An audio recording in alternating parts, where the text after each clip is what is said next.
टोडा संसदीय क्षेत्र से भारतीय जनता पार्टी के प्रत्याशी डॉक्टर जितेंद्र सिंह ने कांग्रेस को आड़े हाथ लेते हुए कहा है कि कांग्रेस ने अपने कार्यकाल में गरीब जनता से उनकी जमीनें छीनी और मोदी सरकार ने सत्ता में आने के बाद भूमिहीनों को जमीनें दी और पक्के मकान दिए। कठुआ में विभिन्न चुनाव सभाओं को संबोधित करते हुए डॉक्टर जितेंद्र सिंह ने कहा कि 6 दशकों तक कांग्रेस के विधायकों व सांसदों ने सिर्फ गरीबों को धमकाया और उनकी संपत्तियों पर कब्जे किए।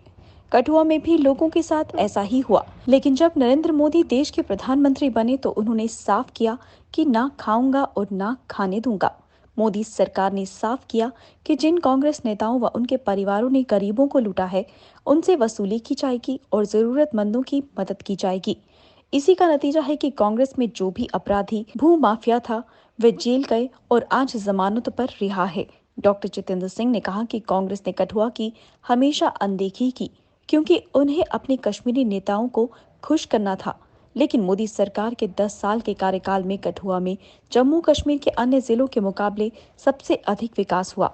आज कठुआ शिक्षा, स्वास्थ्य और कारोबार के लिए उत्तर भारत का उभरता क्षेत्र बन रहा है और ये सब प्रधानमंत्री नरेंद्र मोदी के निजी प्रयासों से संभव हुआ। डॉक्टर जितेंद्र सिंह ने कहा कि मोदी की गारंटी है कि उनके तीसरे कार्यकाल में कठुआ उत्तर भारत का सबसे पसंदीदा क्षेत्र बनकर उभरेगा।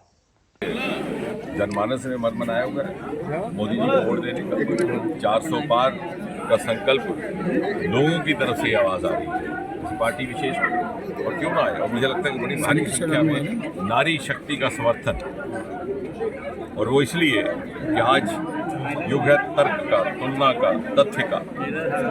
हमारे जो नौजवान वोटर हैं जो पहली बार वोट देने जा रहे हैं 18 वर्ष के, उनको भी समझ में आता है, वो परखते हैं अपने गूगल के माध्यम से, मोबाइल के माध्यम से 2014 से पहले का क्या था। और आज जितने भी हमारे कांग्रेसी विपक्ष के लोग, ये वो लोग हैं जो जाकर के झूठे वादे कर रहे हैं लोगों को।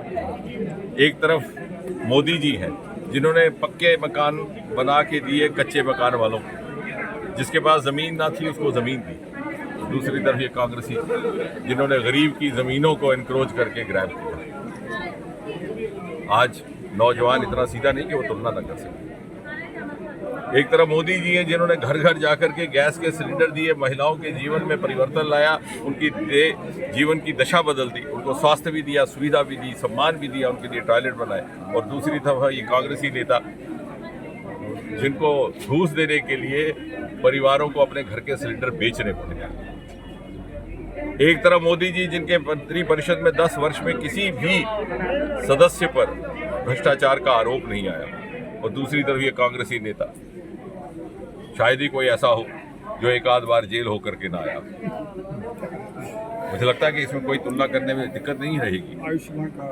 आज और विशेषकर कठुआ में मैं पूछना चाहता हूँ, 60-70 वर्ष यहाँ के चुने हुए प्रतिनिधि, यहाँ के एमएलए, यहाँ के एमपी मंत्री परिषदों में रहे, फिर क्यों ना कठुआ का उत्थान हो सका, प्रगति हो सकी। मोदी जी के आने के बाद यहाँ केंद्र के सहयोग से मेडिकल कॉलेज बना, इसी शहर के अंदर रूसा के तहत केंद्रीय सहयोग से इंजीनियरिंग कॉलेज बना, इसी जगह जसरोटा में जहाँ हम खड़े हैं उत्तर भारत का पहला 90 करोड़ का होम्योपैथी कॉलेज, इसी शहर में पासपोर्ट ऑफिस, इसी शहर में पहला इंडस्ट्रियल बायोटेक पार्क बना, जसरोटा में केंद्रीय विद्यालयों की घोषणा की, इसी शहर में महज 1.5 पंचायतों के लिए कीड़िया गड़ियाल का 150 करोड़ का पुल बना, जुठाना का पुल रुका हुआ था, यहाँ पर ही अटल सेतु बना। और ये लोग 70 साल तक इस शहर को इसलिए वंचित रहने दिया क्योंकि ये कश्मीर केंद्रित आकाओं की गुलामी करते थे। इन्हें लगता था यहाँ होम्योपैथी कॉलेज तो बन जाएगा, इंजीनियरिंग कॉलेज तो बन जाएगा, लेकिन कहीं हमारा घोड़ा गाड़ी बंगला ना छिन जाएगी। और आज लोगों में इतना सामर्थ्य है कि वो तुलना कर सकते हैं। इन्होंने ही बल्कि कठुआ का जो स्थिति थी उसको पिछाड़ दिया। हमारा डोगरा सर्टिफिकेट हुआ करता था, एक कंडी के नौजवानों के लिए बहुत बड़ा विकल्प था रोजगार का, उसको समाप्त किया कांग्रेसी सरकार ने। यहाँ के प्रतिनिधि उस समय मंत्री थे। जब सब कुछ छूट गया तो डोगरों की याद आ गई, लेकिन डोगरा का पहली मूर्ति डोगरा राज के संस्थापक महाराजा गुलाब सिंह की लखनपुर प्रवेश द्वार पर स्थापित करने का कार्य भी मोदी जी के आने के बाद हुआ। अमित शाह ने कहा कि अफसर को हटा देंगे। ये हमारा कर्तव्य भी है, दायित्व भी है और इसमें हमारा स्वार्थ भी है कि तथ्य हम मोदी जी को एक बार फिर से प्रधानमंत्री 400 पार से तो उन्होंने बनना ही है, लेकिन हमारा भी उसमें योगदान रहे। जिस तरह से पिछली बार हम रिकॉर्ड जीत करके आए थे, इस बार हमारा मुकाबला स्वयं हमारे साथ है, क्योंकि विरोधी कोई नहीं है।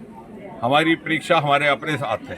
हमने 3,58,000 का आंकड़ा पार करके मोदी जी की विजय माला में कठुआ की ओर से जब फूल पिरोना है तो हमें कहने का ये साहस हो सके कि मोदी जी थोड़ा बहुत विनम्र योगदान हमारा